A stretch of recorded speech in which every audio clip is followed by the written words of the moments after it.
Welcome to my YouTube channel. हम लोग drug design screening जो है, मतलब ट्रेडिशनल मेथड में, ट्रेडिशनल वे में डिज़ाइनिंग ऑफ ड्रग हम किस तरह से करते थे, और अभी जो आर्टिफिशियल इंटेलिजेंस के थ्रू हम ड्रग की डिज़ाइनिंग किस तरह से करते हैं, उसका सीरीज़ अब हम देख रहे थे। सो ड्रग डिज़ाइनिंग की जो सीरीज़ चल रही थी, आज है सीरीज़ का part 3। So drug designing series of part 3। Drug designing series part 3 में हम लोग ये जानेंगे कि जो ड्रग का जो डिज़ाइनिंग है, जब न्यू मॉलिक्यूल, मतलब पहले टाइम में क्या होता था, न्यू मॉलिक्यूल, ड्रग का मॉलिक्यूल को मार्केट तक आने में 10 to 12 ईयर्स तक लग जाते थे। मतलब इतने साल उसकी प्री क्लिनिकल स्टडी, उसकी क्लिनिकल स्टडी, इसमें सारे में 10 to 12 ईयर्स लग जाते थे। तो किस तरह से 10 to 12 ईयर्स लगते थे, कौन कौन सी चीज़ें होती थी, प्री क्लिनिकल टेस्टिंग होती थी, क्लिनिकल टेस्टिंग होती थी, तो वो सारा आप लोग मेरे designing series, drug designing series के पार्ट 1 एंड पार्ट 2 को आप अच्छे से देख सकते हैं, अगर आपने अभी तक पार्ट 1 एंड पार्ट 2 को नहीं देखा है। सो आज हम बात करेंगे कि जो ड्रग डिज़ाइन आजकल इतना ज़्यादा जल्दी कैसे हो रहा है। जैसे पहले इतना ज़्यादा टाइम लगता था 10 to 12 ईयर्स, तो आजकल इतना जल्दी कैसे हो रहा है कोविड के टाइम से। मतलब कोविड में भी वैक्सीन कितनी जल्दी आई है।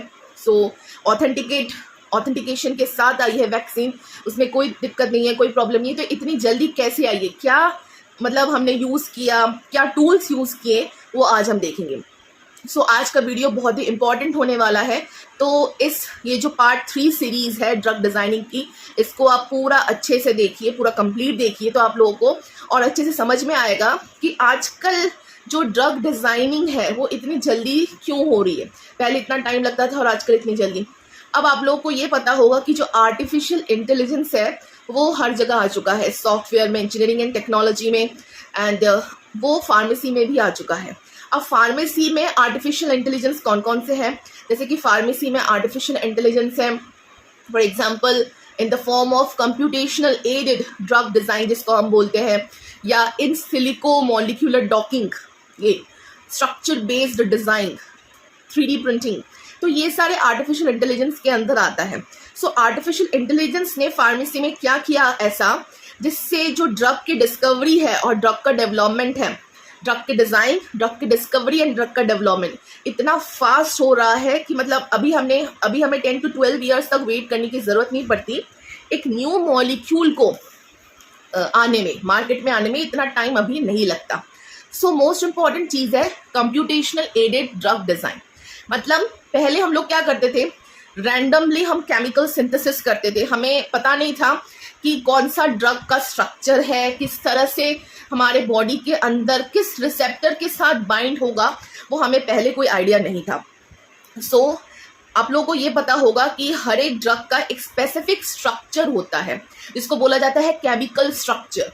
मतलब हर एक एटम्स का, हर एक मॉलिक्यूल्स का, जो भी इस एनवायरनमेंट में एग्जिस्ट करते हैं, उनका एक स्पेसिफिक स्ट्रक्चर है, केमिकल स्ट्रक्चर जिसको हम बोलते हैं। तो जो सिंथेटिक जो ड्रग है उसका भी एक स्पेसिफिक केमिकल स्ट्रक्चर है।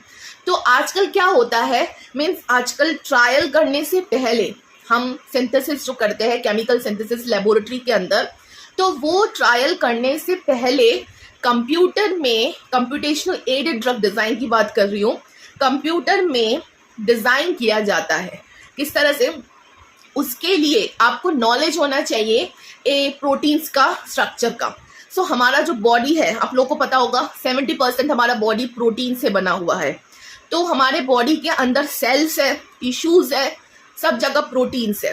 तो अब हमारा जो ड्रग है, जो भी ड्रग हम लेते हैं, किसी भी रूट से जब हम ड्रग को लेंगे बॉडी के अंदर, तो वो ड्रग किसी ना किसी रिसेप्टर्स में जाके बाइंड हो जाएगा। रिसेप्टर्स को समझने के लिए आप मेरे वीडियो, रिसेप्टर्स वाले वीडियो को देखिए, उसमें आप लोगों को क्लियर हो जाएगा। तो रिसेप्टर इज अ प्रोटीन, हमारे बॉडी के अंदर रहता है। रिसेप्टर सेल के या तो आउटसाइड प्रेजेंट होता है या तो सेल के इनसाइड प्रेजेंट रहता है।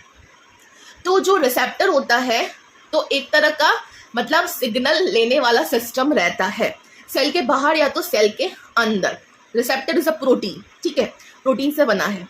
अब जब भी हम कोई ड्रग लेते हैं किसी भी रूट से, फॉर एग्जांपल हमने एक ड्रग लिया ओरल रूट से, माउथ से, तो वो ड्रग सबसे पहले हमारे बॉडी के अंदर जाके हमारे सेल के जो रिसेप्टर है उसमें जाके बाइंड होगा एक स्पेसिफिक रिसेप्टर्स के साथ। हर एक ड्रग अपना रिसेप्टर में ही बाइंड होता है, उसको पता है हमें कहाँ पे जाके बाइंड होना है। सो हर एक ड्रग का अलग अलग रिसेप्टर है। तो जैसे ही हम कोई ड्रग लेते हैं वो एक स्पेसिफिक रिसेप्टर्स में जाके बाइंड हो जाता है। Receptor is a protein. अब कंप्यूटेशन एडेड ड्रग डिजाइन में क्या होगा, कंप्यूटराइज्ड मेथड से ट्रायल करने से पहले कंप्यूटराइज्ड मेथड में कंप्यूटर में हम हमारे रिसेप्टर का जो स्ट्रक्चर है वो हम सबसे पहले लाएंगे कंप्यूटर मेथड्स में, और जिस स्ट्रक्चर ऑफ ड्रग की हम उसमें बाइंड कराने वाले हैं वो स्ट्रक्चर ड्रग का हम सामने लाएंगे। समझ में आ रहा है, कोई random structure of the drug. So अब क्या होगा, इसके लिए हमें प्रोटीन का स्ट्रक्चर जानना बहुत ज़रूरी है। तो प्रोटीन का जो स्ट्रक्चर हमें मिलेगा आइडिया एनएमआर से, nuclear magnetic resonance spectroscopy. NMR spectroscopy से हमारे बॉडी के अंदर जो प्रोटीन का स्ट्रक्चर है वो हमें मिलेगा। और अगर हमें उसका 3D स्ट्रक्चर चाहिए, क्योंकि 3D से ही पता चलेगा कि ड्रग किस तरह से बाइंड हो रही है रिसेप्टर्स के साथ। सो उसका अगर 3D स्ट्रक्चर चाहिए तो क्रायो टेक्नोलॉजी करके आता है।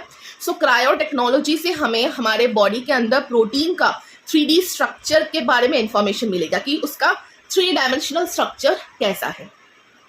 सो अब हमने कंप्यूटर में सबसे पहले हमारे जो रिसेप्टर है जहाँ पे ड्रग की बाइंडिंग हो सकती है फ्यूचर में, हमें अभी पता नहीं है उसके बारे में, फ्यूचर में हो सकती है, उसका स्ट्रक्चर हमने सबसे पहले लिया। ठीक है, क्योंकि हमें इतना नॉलेज रहता है जो मेडिकल साइंसेस जो साइंटिस्ट या इस तरह से रहते हैं कि हमें इतना आइडिया रहता है कि ये पर्टिकुलर बीमारी के लिए हम ये न्यू ड्रग मॉलिक्यूल बनाएंगे जिसकी जो इस रिसेप्टर पे बाइंड हो सकता है बॉडी के इस रिसेप्टर्स के साथ। तो हम सबसे पहले जो हमारे अंदर प्रोटीन का जो स्ट्रक्चर है, रिसेप्टर्स का जो स्ट्रक्चर है 3D स्ट्रक्चर, वो सबसे पहले कंप्यूटर में लाएंगे। अब उसके साथ किस तरह का स्ट्रक्चर फिट होगा उस पर्टिकुलर रिसेप्टर के साथ वो हम कंप्यूटर बेस्ड में experimentation with the help of software हम ये देखेंगे। ठीक है, सो 3D का जो स्ट्रक्चर होता है वो आप लोगों को पता होता है कैसे होता है 3D स्ट्रक्चर। अब इस 3D स्ट्रक्चर, ये फॉर एग्जांपल ऐसा 3D स्ट्रक्चर है। सो ये 3D स्ट्रक्चर जो है हमारे रिसेप्टर के साथ जहाँ पे हमारी ड्रग जाके बाइंड होगी, तो कैसी, जैसे पजल गेम होता है ना, सो इसको बाइंड करने के लिए किस तरह का ड्रग का स्ट्रक्चर चाहिए तो वो हमें कंप्यूटर में पता चल जाएगा with the help of 3D screening, with the help of 3D diagram, with the help of 3D technology. अब ऐसे फॉर एग्जांपल ऐसा स्ट्रक्चर है, पजल गेम जैसा कोई स्ट्रक्चर है हमारे रिसेप्टर का। अब इस 3D रिसेप्टर के साथ एक पर्टिकुलर ड्रग का पर्टिकुलर स्ट्रक्चर बाइंड हो रहा है, परफेक्टली हो गया। कंप्यूटर में हमने बाइंड होते हुए देख लिया परफेक्ट उसका स्ट्रक्चर, 3 डायमेंशनल स्ट्रक्चर के साथ, बॉन्डिंग के साथ रिसेप्टर्स और ड्रग की बाइंडिंग हो रही है। जैसे ही बाइंडिंग हो जाती है तो ऐसे हम बहुत सारे स्क्रीनिंग शॉर्ट लिस्ट करते हैं ऐसे रिसेप्टर्स के और ऐसे ड्रग का स्ट्रक्चर। अब शॉर्ट लिस्ट करने के बाद हमारे पास एक आइडिया हो गया कि ड्रग का स्ट्रक्चर ऐसा होना चाहिए, मतलब अगर ऐसा स्ट्रक्चर होगा तो इस रिसेप्टर के साथ वो इजीली बाइंड हो जाएगा, कोई प्रॉब्लम नहीं आएगी। अब हमारे माइंड में शॉर्ट लिस्ट है कि ड्रग का स्ट्रक्चर कैसा होना चाहिए। अभी कहाँ से आइडिया मिला हमें, कंप्यूटर एडेड ड्रग डिजाइन से। हमने सॉफ्टवेयर के थ्रू कंप्यूटर में रिसेप्टर एंड ड्रग की बाइंडिंग कर दी।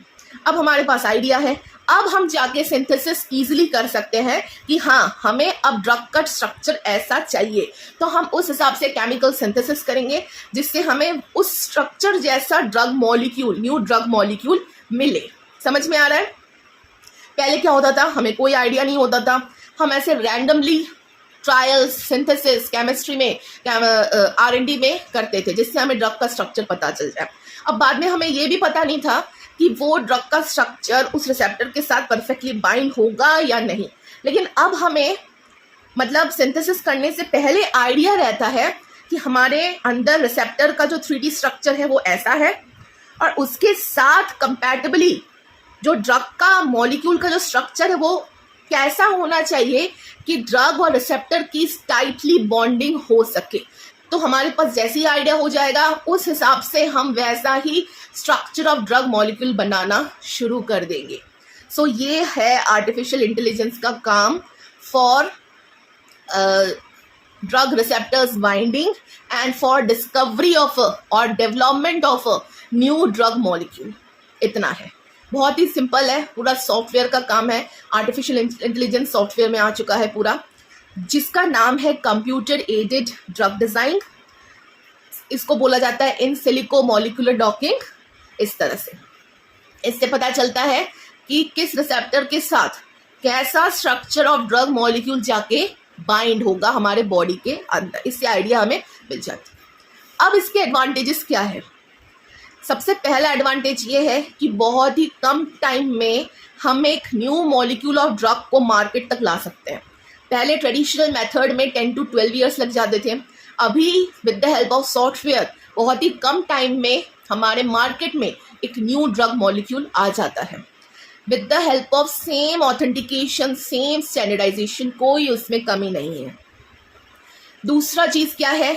बहुत ही कम टाइम में हो जाता है, तो हमें टाइम ज़्यादा नहीं लेना पड़ता, एक ड्रग मॉलिक्यूल के लिए इतना साल हमें नहीं देना पड़ता। दूसरी चीज़ बहुत ही कॉस्ट इफेक्टिव है, मतलब पहले 10-12 साल में कितने ज़्यादा हमें कॉस्ट लग जाते थे, कितने ज़्यादा पैसा खर्च हो जाते थे एक ड्रग मॉलिक्यूल के पीछे। लेकिन नाउ डेज व्हाट हैपेंड, बहुत ही कम पैसों में कॉस्ट इफेक्टिव, इकोनॉमिक बोल सकते हो कि हमारा एक न्यू ड्रग मॉलिक्यूल मार्केट तक आ जाता है। ये बहुत सारी चीज़ें फ़ायदा हुई है आर्टिफिशियल इंटेलिजेंस के आने पर। सो फार्मेसी में आर्टिफिशियल इंटेलिजेंस जो है सॉफ्टवेयर, वो किस में आया है? Computer aided drug design and development in the form of in silico molecular docking. So अगर आपको ये वीडियो समझ में आई हो तो आप इसको लाइक करें, शेयर करें और इसको सब्सक्राइब करें। सो 3 पार्ट्स थे ड्रग डिस्कवरी एंड डेवलपमेंट के, पार्ट 1, पार्ट 2 एंड पार्ट 3, जिससे आपको आइडिया होगा कि पहले ड्रग की डिस्कवरी एंड डेवलपमेंट कैसी होती थी और अभी के टाइम में with the help of artificial intelligence drug की डिस्कवरी एंड डेवलपमेंट किस तरह से हुई है। सो और ऐसे वीडियोस को देखने के लिए मेरे चैनल को लाइक कीजिए, शेयर कीजिए, सब्सक्राइब कीजिए। Bye bye students.